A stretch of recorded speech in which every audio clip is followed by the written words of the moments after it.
Mi esposa despreció nuestro matrimonio por su amigo. Así que la eché de la casa que tanto amaba. Ahora está embarazada de un estafador y vive arrimada con su hermana. El olor a café recién hecho y a tierra mojada después de la lluvia de anoche llenaba la cocina. Era un domingo por la mañana, uno de esos que prometían paz, de los que se disfrutan con calma.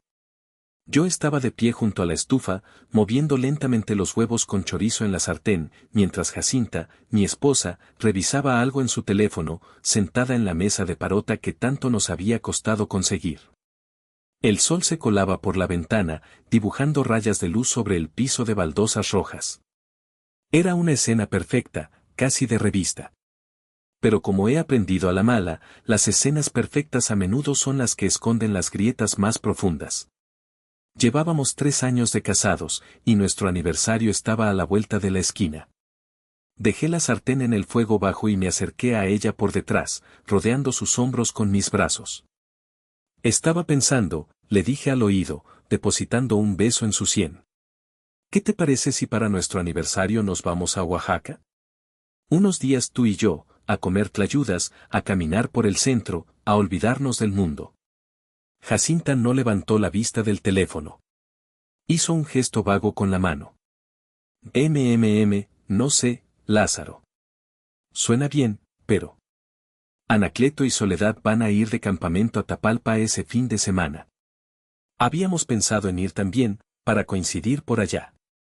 Sería divertido, ¿no crees?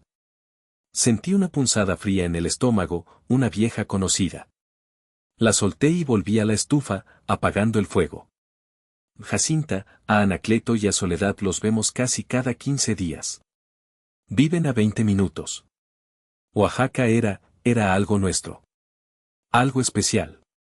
Fue entonces cuando levantó la vista. Sus ojos, esos ojos color miel que me habían cautivado desde el primer día, ahora me miraban con una impaciencia que me desarmaba. ¿Por qué siempre tienes que hacer un drama de todo? Es solo un viaje. Además, Anacleto necesita distraerse, ha tenido mucho estrés en el trabajo. ¿Y nosotros no? Repliqué, mi voz un poco más alta de lo que pretendía. ¿Nuestro aniversario no es importante? Se puso de pie, dejando el teléfono sobre la mesa con un golpe seco. Se cruzó de brazos, una postura que conocía demasiado bien. Era el preludio de la tormenta. Claro que es importante, pero no entiendo tu egoísmo. Anacleto es mi amigo, casi mi hermano. Es tu amigo, sí. Pero yo soy tu esposo. A veces, Jacinta, a veces siento que se te olvida. Se rió, una risa corta y sin alegría que me heló la sangre. Se acercó a mí, su rostro a centímetros del mío. Su voz, cuando habló, fue un susurro cortante, preciso, diseñado para herir.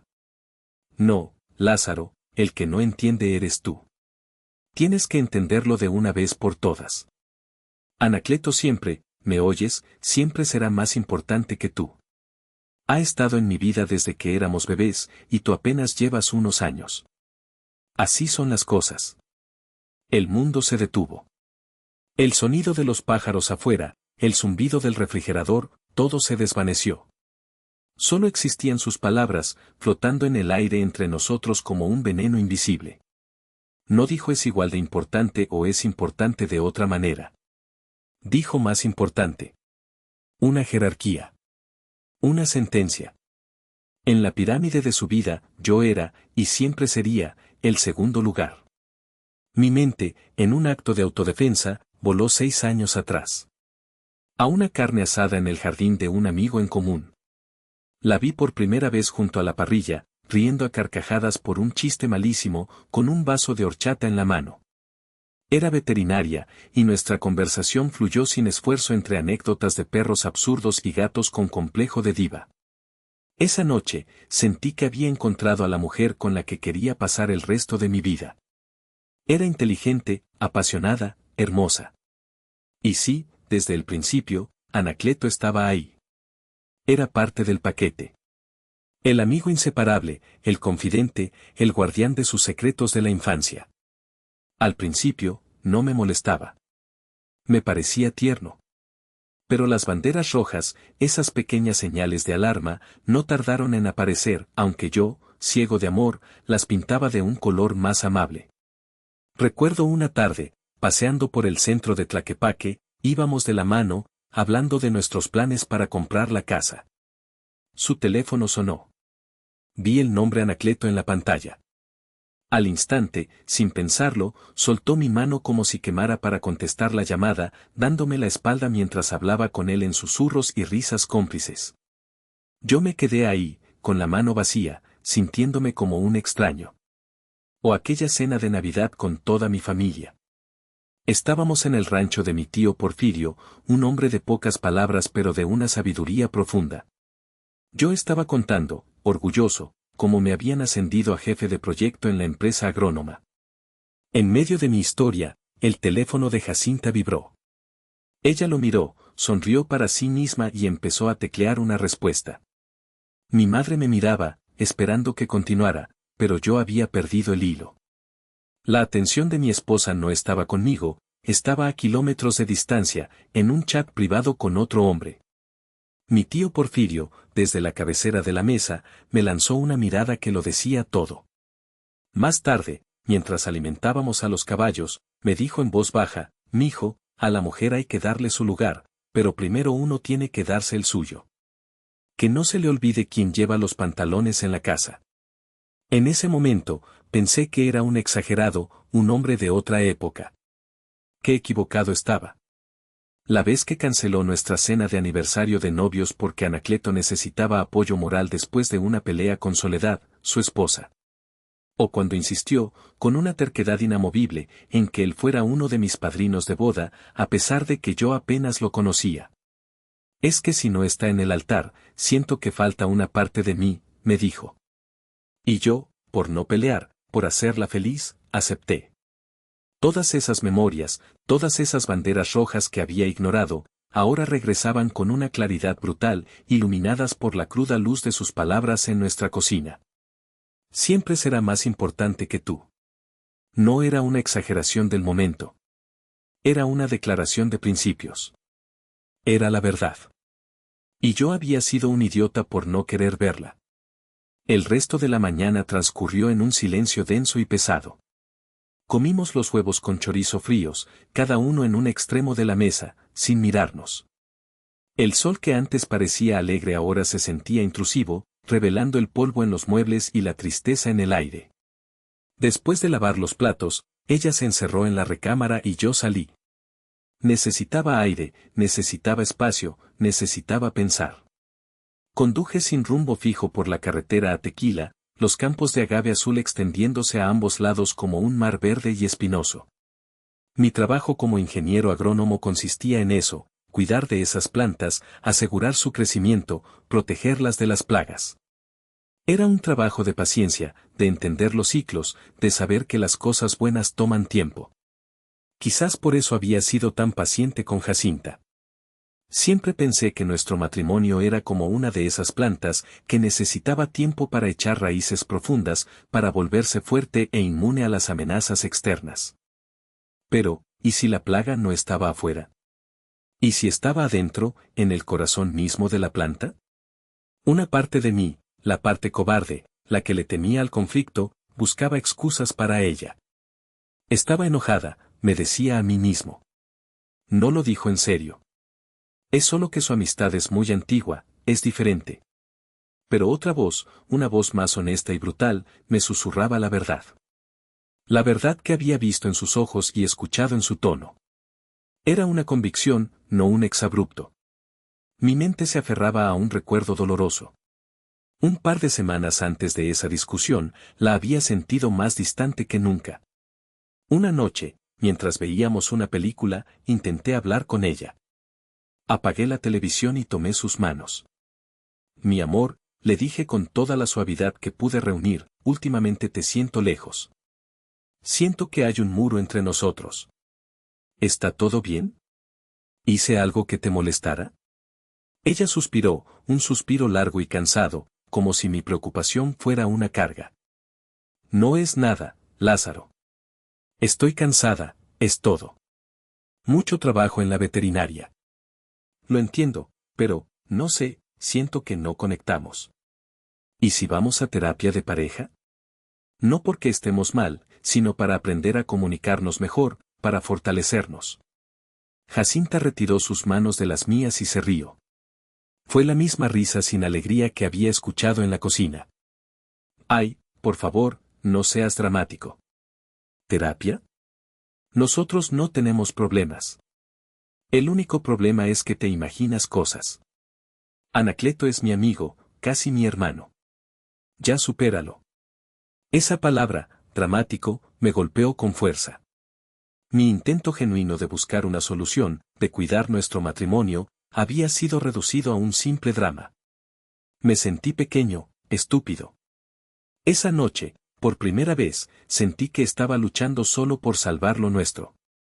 Detuve la camioneta en el acotamiento y me recargué en el volante. Mi teléfono sonó. Era Isidro, mi mejor amigo y colega. Un buen tipo, divorciado desde hacía 2 años, lo que le había dado un doctorado en relaciones fallidas y un cinismo a prueba de balas. ¿Qué onda, compadre? ¿Listo para la junta de mañana? Me preguntó con su habitual tono despreocupado. No pude evitarlo. La angustia se me desbordó. No sé, güey. Creo que mi matrimonio se está yendo al carajo. Le conté todo. La discusión de la mañana, la frase de Jacinta, mi intento fallido de sugerir terapia. Isidro escuchó en silencio, algo raro en él. Cuando terminé, hubo una pausa. Lázaro, dijo finalmente, su voz seria por primera vez.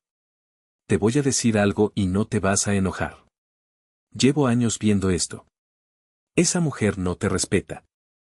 No digas eso, Isidro. Ella me quiere. Te querrá a su manera, no lo dudo. Pero no te respeta como su esposo, como su hombre. Para ella, tú eres el proveedor, el compañero cómodo, el plan seguro. Pero su corazón, su verdadera lealtad emocional, está con el otro. Anacleto no es su amigo, es su red de seguridad. Es el por si acaso. La tienes viviendo en tu casa, pero su hogar emocional está en otro lado. Abre los ojos, compadre. Te está viendo la cara de pendejo. Sus palabras eran duras, crueles, pero resonaban con una verdad que me quemaba por dentro. Colgué el teléfono sintiéndome peor que antes, pero también, extrañamente, más lúcido. La niebla de negación que yo mismo había creado a mi alrededor comenzaba a disiparse. Y lo que veía, lo que realmente veía por primera vez, me aterraba. Regresé a casa al atardecer. El cielo estaba teñido de naranja y morado, un espectáculo hermoso que no pude apreciar. La casa estaba en silencio. Encontré a Jacinta en la sala, viendo la televisión con una expresión neutra, como si la conversación de la mañana nunca hubiera ocurrido. Esa era una de sus tácticas, ignorar el conflicto hasta que, con suerte, desapareciera. Pero esta vez no iba a desaparecer. Esta vez, el veneno ya estaba en el sistema y había que sacarlo. Apagué la televisión. Ella me miró, molesta. ¿Qué te pasa? Estaba viendo mi serie. Me senté en el sillón de enfrente, inclinándome hacia adelante, apoyando los codos en mis rodillas. La miré directamente a los ojos, buscando cualquier rastro de arrepentimiento, cualquier señal de que entendía la magnitud del daño que había causado. No encontré nada. Tenemos que hablar, Jacinta. Y esta vez, me vas a escuchar. Su expresión se endureció. Ya te dije que estás exagerando. No, no estoy exagerando. Mi voz era tranquila, pero firme. Había una calma gélida dentro de mí, la calma que precede a las decisiones irrevocables. ¿Lo que dijiste esta mañana, lo dijiste en serio? ¿De verdad crees que Anacleto siempre será más importante que yo? Hubo una larga pausa. Pude ver la lucha en su rostro. Una parte de ella quería retractarse, suavizar el golpe, decir que era solo el enojo del momento. Pero su orgullo, su terca convicción, ganó la batalla. Es mi mejor amigo, Lázaro. Es un lazo diferente. No puedes entenderlo. He intentado entenderlo durante 6 años. He aceptado que ocupe un lugar enorme en tu vida, en nuestra vida. He aceptado sus llamadas a deshoras, sus visitas inesperadas, su prioridad en tus planes. Pero hay una línea. Y esta mañana, la cruzaste. Tomé aire, preparándome para lo que venía. Te amo, Jacinta. Dios sabe que te amo. Pero no puedo pasar el resto de mi vida siendo el segundo lugar en mi propio matrimonio. Me estoy muriendo con esto, poco a poco. Así que tienes que elegir. Sus ojos se abrieron con incredulidad. ¿Elegir? ¿Me estás pidiendo que elija? Sí. O eliges nuestro matrimonio, con todo lo que implica, con respeto, con prioridad, conmigo como tu compañero de vida, o eliges esa relación que tienes con él. Pero no puedes tener ambas cosas. No más. Se puso de pie de un salto, furiosa. ¿Me estás dando un ultimátum? No puedo creerlo. Eres un celoso, un controlador. No soy un celoso. Soy un hombre que exige su lugar. El lugar que me prometiste frente a nuestras familias y frente a Dios el día que nos casamos. Sacó su teléfono y marcó un número. Supe exactamente a quién estaba llamando. Puso el altavoz, un acto deliberado de desafío. ¿Brígida? Dijo Jacinta, su voz temblorosa de ira. No vas a creer lo que Lázaro me está haciendo. Me está corriendo de la casa, me está pidiendo que elija entre él y Anacleto. Escuché la voz de su hermana mayor, Brígida, del otro lado de la línea, tan clara como si estuviera en la habitación. Siempre había sentido que Brígida, soltera y con una vida algo amargada, sentía una extraña envidia por Jacinta y la enmascaraba con consejos protectores que en realidad eran veneno puro. ¿Qué? Ese imbécil. Exclamó Brígida. Ni se te ocurra ceder, hermanita. Es puro berrinche de macho herido. Está probando tus límites. Haz tus maletas y vente para la casa unos días. No le ruegues, no le pidas perdón. Ignóralo. Ya verás que en cuanto le haga falta comida caliente y ropa limpia, te va a buscar de rodillas, rogando que vuelvas. Dale una lección. Jacinta me miró con una sonrisa triunfante, como si las palabras de su hermana fueran un veredicto a su favor. ¿Escuchaste? Me dijo, colgando la llamada. No voy a participar en tu jueguito ridículo. Se dirigió a la recámara y comenzó a sacar ropa del closet, arrojándola sobre la cama con violencia. Yo me quedé ahí, de pie en medio de la sala, sintiendo como los cimientos de mi vida se derrumbaban. La intervención de Brígida había sido el empujón final. Le había dado a Jacinta la justificación que necesitaba para no enfrentar su propio error, para pintarse a sí misma como la víctima y a mí como el tirano. Una hora después, salió con 2 maletas. Se detuvo en la puerta y me miró. Por un segundo, una fracción de segundo, vi una duda en sus ojos. Una oportunidad para que se detuviera, para que hablara, para que dijera espera, hablemos. Pero el orgullo y la arrogancia borraron cualquier rastro de vulnerabilidad. Te vas a arrepentir de esto, Lázaro, dijo, su voz cargada de una confianza escalofriante. Me vas a buscar. Y cuando lo hagas, espero que hayas aprendido la lección. Y se fue. Escuché el motor de su coche encenderse y alejarse, el sonido perdiéndose en la noche. La casa quedó en un silencio absoluto, un silencio que gritaba su ausencia. Me dejé caer en el sillón, no sentía tristeza, ni enojo. Solo un vacío inmenso. La mujer que amaba no solo me había puesto en segundo lugar, sino que, ante la primera señal de resistencia, había elegido irse sin mirar atrás, convencida de que yo era el que volvería arrastrándome. En ese momento, supe que no había vuelta atrás. La lección, al final, no sería para mí. Los primeros días fueron un infierno silencioso. La casa, que siempre había estado llena de su risa y su música, ahora se sentía como una tumba. Cada rincón me recordaba a ella. Su taza de café en el escurridor, su libro a medio leer en la mesita de noche, el olor de su perfume en las almohadas. Me movía como un autómata, yendo al trabajo, regresando, comiendo cualquier cosa frente a la televisión. Esperaba su llamada. Una parte de mí, la parte más débil y enamorada, todavía albergaba la estúpida esperanza de que entraría en razón, de que me llamaría para decir que lo sentía, que había cometido un error. Pero las únicas llamadas que recibí fueron de su hermana Brígida, mensajes de voz cargados de veneno, acusándome de ser un monstruo por haber corrido a su hermanita. No respondí a ninguno. Al cuarto día, no pude más. El encierro me estaba volviendo loco. Conduje hasta el rancho de mi tío Porfirio. Lo encontré reparando una cerca, sus manos nudosas y curtidas por el sol trabajando con una precisión experta.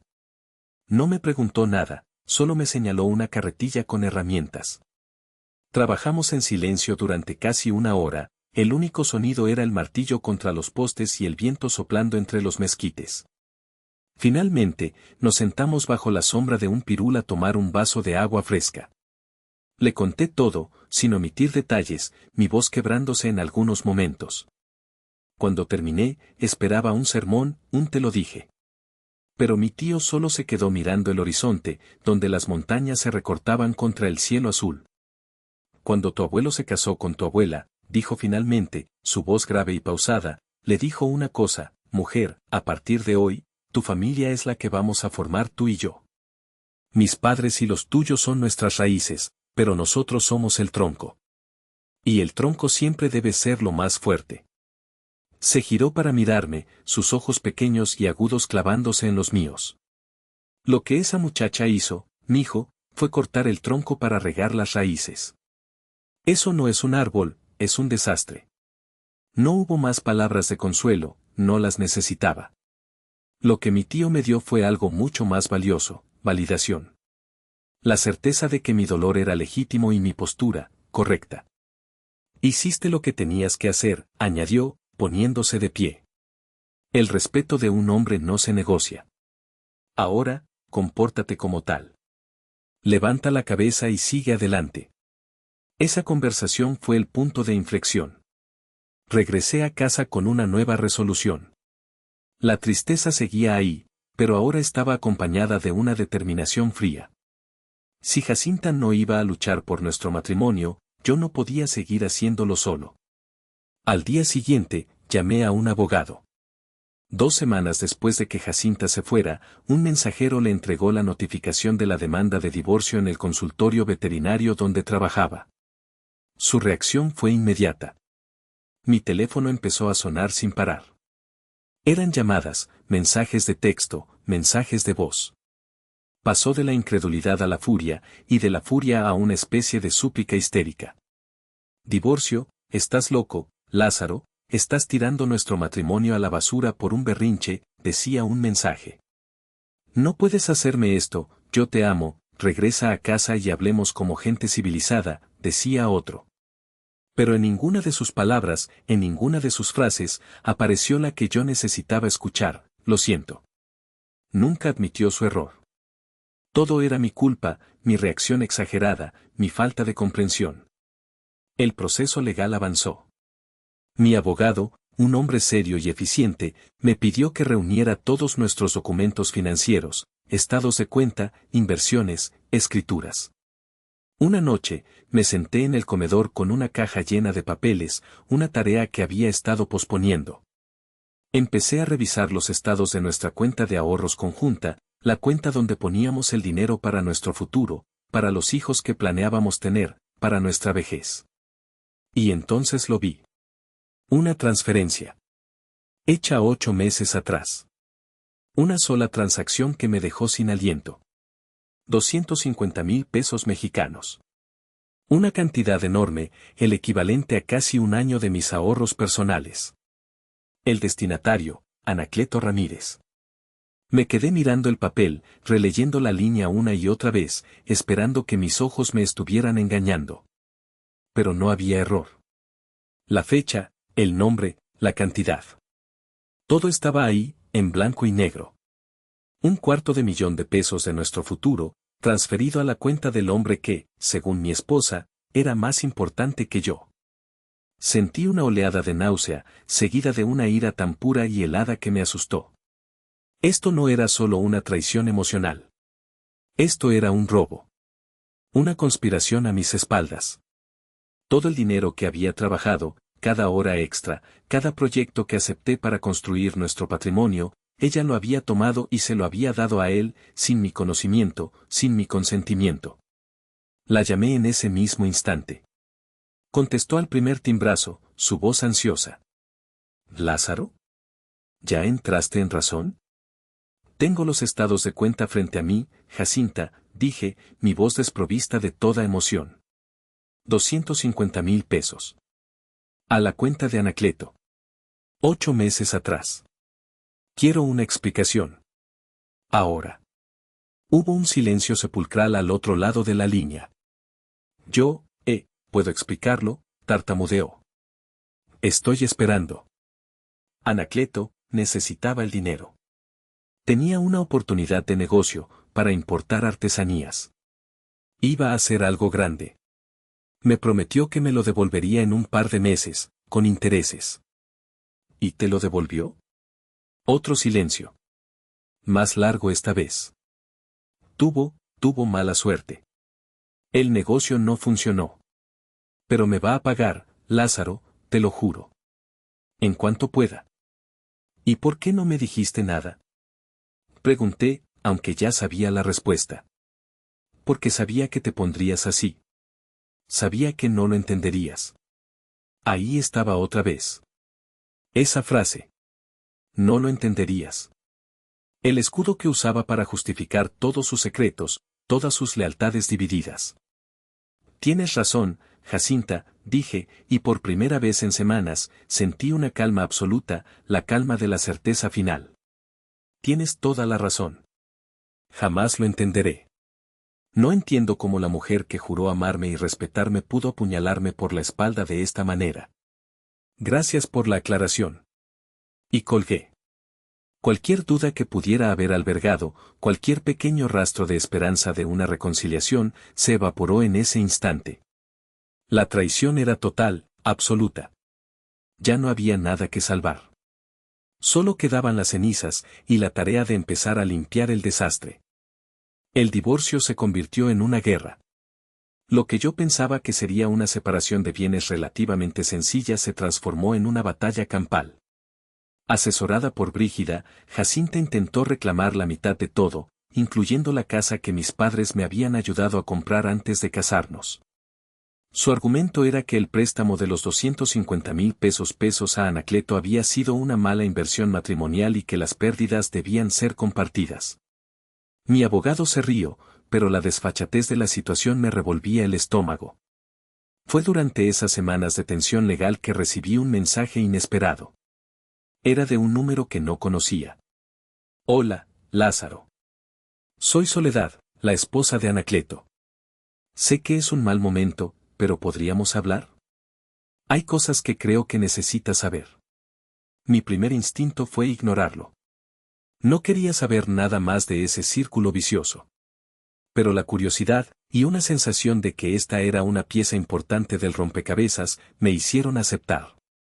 Nos citamos en una pequeña cafetería en el centro de Zapopan, un lugar neutral y anónimo. Soledad llegó puntual. Era una mujer delgada, de apariencia frágil, con unas ojeras que hablaban de noches sin dormir. Siempre la había visto como una figura silenciosa y algo distante en las reuniones, la sombra de su carismático esposo. Pero ahora, sentada frente a mí, vi una fuerza en sus ojos que nunca antes había notado. Gracias por venir, dijo, su voz apenas un susurro. Y, lo siento. Siento mucho por lo que estás pasando. No tienes por qué disculparte. Tú no hiciste nada, respondí. Ella negó con la cabeza, una sonrisa amarga en sus labios. Quizás no o quizás sí. Quizás mi error fue guardar silencio durante demasiado tiempo. Lázaro, la razón por la que te busqué es porque lo que Jacinta te hizo a ti, ahora me lo está haciendo a mí, pero peor. Me contó que desde que Jacinta se había ido de mi casa, prácticamente se había mudado a la suya. Al principio, eran visitas constantes con la excusa de necesitar apoyo. Pero rápidamente, la situación escaló. Llegaba sin avisar, Lázaro. Con el supermercado hecho, diciendo que nos iba a cocinar para que yo no me cansara. pero cocinaba solo los platillos favoritos de Anacleto. Empezó a lavar su ropa, a planchar sus camisas. Me decía, ay, Soledad, tú trabajas tanto, déjame ayudarte con esto. Pero solo se ocupaba de las cosas de él. Escuchaba, atónito, mientras Soledad describía cómo Jacinta había invadido su hogar. La gota que derramó el vaso, me dijo, fue cuando un día llegó a casa y encontró a Jacinta en la oficina de Anacleto, reorganizando sus papeles y limpiando su escritorio. Actuaba como si fuera la dueña de la casa, como si fuera la segunda esposa. Y Anacleto, él es tan ciego. Tan ingenuo. Decía que yo estaba exagerando, que Jacinta solo estaba siendo una buena amiga en un momento difícil. Soledad me confesó que la situación había puesto su propio matrimonio al borde del abismo. Finalmente, harta de que su esposo no viera la realidad, decidió confrontar a Jacinta directamente. Pero Anacleto insistió en que él debía ser quien hablara con ella, para aclarar las cosas suavemente. Y ahí fue donde todo explotó, dijo Soledad, tomando un sorbo de su café, sus manos temblando ligeramente. Anacleto la citó aquí mismo, en esta cafetería, la semana pasada. Yo no estuve presente, pero él me lo contó todo después. Estaba en shock. Según el relato de Anacleto, la conversación empezó con él tratando de establecer límites, de explicarle a Jacinta que su presencia constante estaba afectando su matrimonio. Pero en lugar de entender, Jacinta se derrumbó. Llorando desconsoladamente, le confesó lo que yo ya sospechaba en el fondo de mi corazón, pero que nunca había querido admitir. Le dijo que siempre había estado enamorada de él. Desde que eran adolescentes. Que había salido con otros chicos, que se había casado conmigo, solo porque pensó que él nunca la vería como algo más que una amiga. Le dijo que su divorcio de mí era una señal del destino, una oportunidad para que finalmente pudieran estar juntos. Anacleto, según me contó Soledad, se quedó sin palabras. Él, en su cobardía y su aversión al conflicto, trató de rechazarla de la manera más suave posible. Le dijo que se sentía halagado, que la quería mucho como amiga, pero que amaba a Soledad y que estaba comprometido con su familia. Pero, ¿sabes qué es lo peor, Lázaro? Dijo Soledad, sus ojos llenándose de lágrimas. Que Jacinta no escuchó un no. En su mente, escuchó un no por ahora. Anacleto me dijo que ella empezó a hablar de cómo sabía que él también sentía algo por ella, que solo era cuestión de tiempo, que estaban destinados a estar juntos. Salió de esa reunión convencida de que solo tenía que luchar un poco más, demostrarle que ella era mejor opción que yo. Me quedé en silencio, procesando la enormidad de la revelación. Mi matrimonio no había sido destruido por una amistad inapropiada. Había sido destruido por una obsesión no correspondida que había durado décadas. Yo nunca fui el protagonista de mi propia historia de amor.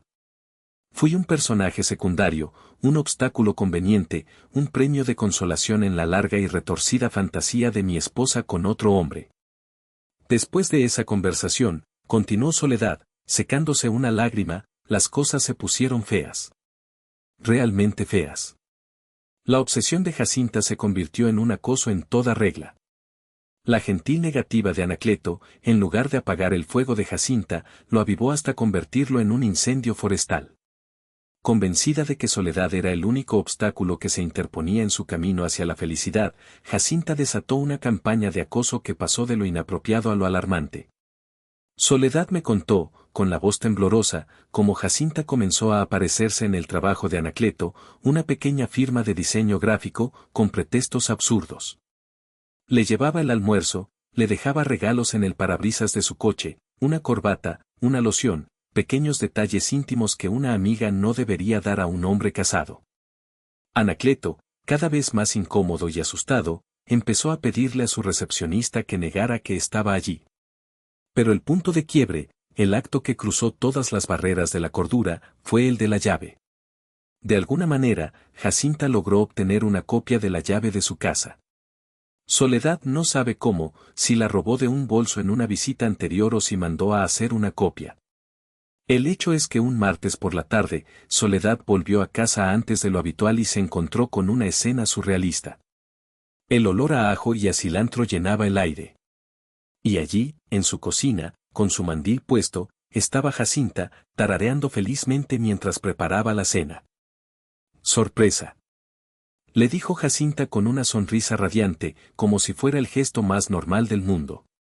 Sé que Anacleto ama mi estofado, y como hoy es martes y sé que llegas cansada, quise adelantarme. Soledad me dijo que en ese momento sintió una mezcla de furia y miedo.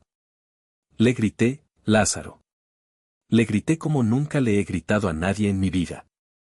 Le dije que era una enferma, una acosadora, y que saliera de mi casa inmediatamente. La reacción de Jacinta no fue de vergüenza, sino de indignación. Pero solo estoy tratando de ayudar. Le respondió. Eres una egoísta.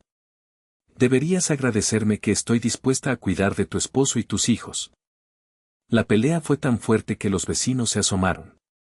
Soledad finalmente logró echarla, cambiando las cerraduras esa misma tarde. Cuando Anacleto llegó a casa y Soledad le contó lo sucedido, finalmente, el velo de la ingenuidad cayó de sus ojos. Comprendió que la situación estaba completamente fuera de control. Esa noche, Anacleto llamó a Jacinta y, por primera vez en su vida, fue brutalmente honesto y firme. Le dijo que su amistad había terminado. Que no quería volver a verla ni a hablar con ella. Que si no respetaba los límites de su familia, se vería obligado a tomar medidas legales. Le dijo que amaba a su esposa y que nunca, bajo ninguna circunstancia, habría nada entre ellos. Cualquier persona normal habría entendido el mensaje. Pero Jacinta no era una persona normal en ese momento. Estaba operando desde un lugar de desesperación y delirio. Esa misma noche, alrededor de las 11, un escándalo despertó a todo el vecindario. Era Jacinta. Había llegado en su coche, visiblemente borracha, y estaba golpeando la puerta de la casa de Anacleto y Soledad con los puños. Anacleto, por favor, abre. Gritaba, su voz rota por el llanto y el alcohol. No me hagas esto. Sé que me quieres. Es esa bruja la que te está poniendo en mi contra. Sal y habla conmigo. Soledad me contó que ella y Anacleto estaban adentro, abrazados a sus hijos asustados, sin saber qué hacer. Los golpes en la puerta se hicieron más fuertes, los gritos más desesperados. Finalmente, un vecino, harto del escándalo, llamó a la policía. La llegada de la patrulla fue el clímax humillante de su autodestrucción. Los policías la encontraron sentada en la banqueta, llorando, una imagen patética de desolación. La interrogaron y, al ver su estado de ebriedad, la llevaron a pasar la noche en los separos por alteración del orden público. La relación que ella había proclamado como la más importante de su vida, la que había destruido su propio matrimonio, no terminó en un abrazo romántico, sino en una celda municipal. Con el eco de las sirenas y la mirada de desprecio de los vecinos. Se había quedado sin esposo, sin amigo, y sin dignidad. La noticia del incidente corrió como la pólvora en nuestro pequeño círculo de amigos. La humillación fue total. Anacleto y Soledad, para proteger a su familia, cortaron toda comunicación con ella y le advirtieron que si se acercaba de nuevo, obtendrían una orden de restricción. El ancla emocional de Jacinta, el pilar de su identidad durante más de 30 años, se había desvanecido. Y ella quedó a la deriva. Mi divorcio se finalizó sin más contratiempos. Ante la evidencia de la transferencia bancaria y el escándalo público, Jacinta y su abogada aceptaron un acuerdo mucho más razonable. Se fue con lo que le correspondía legalmente, pero nada más. La casa se vendió y yo me mudé a un departamento más pequeño, más cerca de mi trabajo. Durante los meses siguientes, supe de ella a través de terceros, principalmente de Isidro, quien parecía tener una red de información digna de la CIA. Me contó que Jacinta, en su desesperación por llenar el vacío dejado por Anacleto, se había lanzado a una espiral autodestructiva. Frecuentaba bares, salía con hombres que claramente no le convenían, buscando una validación que ya no podía encontrar en otro lado. Fue en uno de esos bares donde conoció a Fabricio. Isidro me mostró una foto de ellos en una red social. Jacinta sonreía a la cámara, abrazada a un tipo notablemente más joven, con una mirada de arrogancia y una sonrisa que no llegaba a sus ojos. Cuidado, compadre, me advirtió Isidro, su rostro serio. A ese tipo lo conozco. O más bien, conozco su reputación. Se llama Fabricio. Es un estafador de poca monta. Se hace pasar por contratista, le saca anticipos a la gente para remodelaciones y luego desaparece con el dinero. Acaba de salir de un problema legal, pero sigue en las andadas. Sentí una punzada de lástima. A pesar de todo el daño que me había hecho, no podía evitar sentir pena por la trayectoria que estaba tomando su vida. Estaba saltando de un desastre a otro. Un par de meses después, la bomba explotó. Isidro me llamó una tarde, su voz extrañamente sombría. Lázaro, siéntate. Tengo noticias de tu ex. Me contó que una amiga en común se había encontrado a Jacinta en un laboratorio médico. Estaba pálida y con los ojos llorosos. Después de una breve conversación, Jacinta se derrumbó y le confesó la verdad, estaba embarazada de Fabricio. Y lo peor era que, cuando se lo dijo, él entró en pánico. Le dijo que no estaba listo para ser padre, que se hiciera cargo del problema. Y luego, simplemente, desapareció. Dejó de contestar sus llamadas, abandonó el pequeño departamento donde vivía. Se había esfumado, fiel a su estilo, dejando a Jacinta sola, embarazada y con el corazón roto una vez más. Según la amiga, Jacinta no paraba de llorar y de repetir lo mismo una y otra vez, fui una tonta. Tenía un buen hombre, un hombre estable que me amaba, y lo tiré todo por la borda. Tenía a Lázaro y no lo supe valorar. El arrepentimiento había llegado, pero había llegado demasiado tarde. Escuchar esas noticias fue extraño. No sentí satisfacción, ni alegría por su desgracia. No hubo un te lo dije en mi corazón. Solo una profunda y agotadora tristeza por el desperdicio. Por la vida que pudimos haber tenido y que ella misma dinamitó por perseguir una fantasía. Pero también sentí un alivio inmenso, la confirmación definitiva de que alejarme había sido la decisión más inteligente y saludable de mi vida. El tiempo siguió su curso. Me enfoqué en mi trabajo, en reconstruir mi vida. Empecé a salir con una mujer maravillosa, una ingeniera agrónoma como yo, a quien conocí en un congreso. Con ella, todo era fácil, todo era recíproco. No había jerarquías, no había secretos. Había respeto. Había paz. Un año después de mi divorcio, le pedí que se casara conmigo.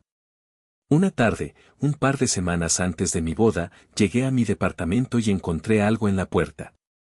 Era una maceta. Dentro, una orquídea blanca, exquisita y frágil. La flor favorita de Jacinta. La que yo nunca logré que sobreviviera más de un mes. No había nota, no había nada más. Solo la flor, un fantasma silencioso de mi pasado. Supe de inmediato lo que era. No era un regalo de paz. Era una prueba. Un intento de abrir una grieta en mi nueva vida, de ver si todavía había un camino de regreso hacia mí. Estaba probando las aguas, esperando una llamada, un mensaje de agradecimiento, cualquier cosa que le diera una excusa para volver a entrar en mi órbita. Miré la orquídea por un largo momento. Era hermosa, sí. Pero también era un símbolo de una relación tóxica, una que casi me destruye. Representaba la manipulación, el egoísmo, el drama. Sin dudarlo, levanté la maceta, caminé hasta el contenedor de basura al final del pasillo y la dejé caer dentro. El sonido sordo de la cerámica al chocar con el fondo fue el punto final que mi historia con ella necesitaba.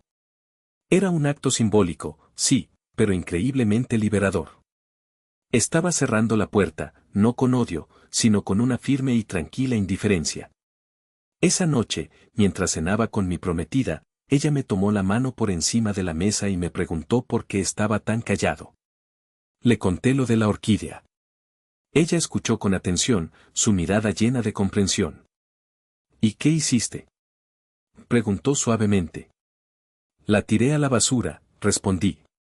Una sonrisa se dibujó en su rostro. Una sonrisa de alivio y de amor. Hiciste bien, dijo. Más tarde, supe por Isidro que Fabricio finalmente había sido sentenciado a un par de años de prisión por sus fraudes. Jacinta tuvo a su bebé, una niña. Vivía con su hermana Brígida, dependiendo de la caridad de su familia. A veces, me pregunto si aprendió la lección, si algún día encontrará la paz. Espero sinceramente que sí, por el bien de su hija. Pero su viaje ya no es mi problema. Mi vida ahora es otra.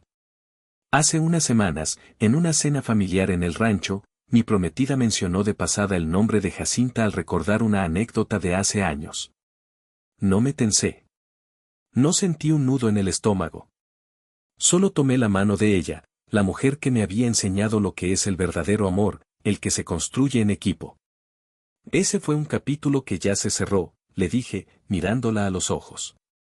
El que importa es el nuestro. Ella me sonrió, y en esa sonrisa vi mi futuro. Un futuro de paz, de respeto y de amor sin condiciones. Un futuro donde yo, por fin, era la prioridad. Y supe, con una certeza que me llenó el alma, que mi verdadera vida apenas estaba comenzando.